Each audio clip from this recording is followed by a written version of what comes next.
US and Israeli attacks on Iran. What is happening on the sixth day of the war? As tensions continue to rise in the Middle East, military operations launched by the United States and Israel against Iran are continuing into the sixth day of the conflict. The military activity in the region has turned into a crisis that directly affects not only these three countries but also the entire Middle East and global security.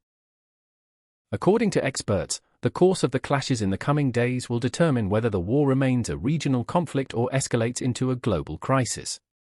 Airstrikes and strategic targets.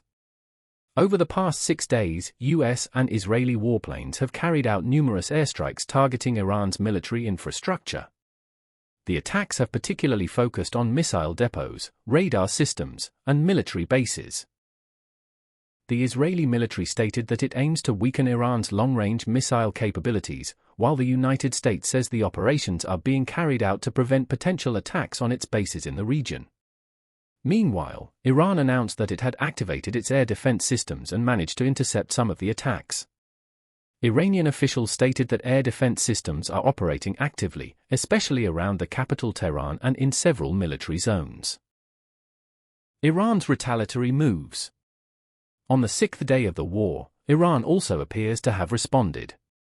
The Iranian army and the Revolutionary Guards announced that they carried out missile and drone attacks against Israel. It is reported that some of these attacks were intercepted by Israel's air defense systems. There are also claims that Iran has targeted some US bases in the Middle East. It is reported that the alert level has been raised at several military bases, particularly in Iraq and the Gulf region. These developments are strengthening concerns that the war may not remain limited to Iran and Israel alone. Rising regional tensions. The expansion of the conflict is also affecting other actors in the Middle East. In particular, it has been reported that Hezbollah has increased its activity along the Lebanese border and that tensions with Israel have risen in certain areas. This situation raises the possibility that the war could spread to new fronts. Oil markets are also closely monitoring these developments. According to experts, Iran's control over the Persian Gulf, especially the Strait of Hormuz, poses a critical risk for global energy markets. If Iran makes any military move at this strategic passage, sharp increases in oil prices could occur. Are the doors of diplomacy still open? The international community continues its diplomatic efforts to prevent the conflict from escalating further. The United Nations and several European countries have called on the parties to exercise restraint, while it is claimed that back-channel diplomacy is also underway.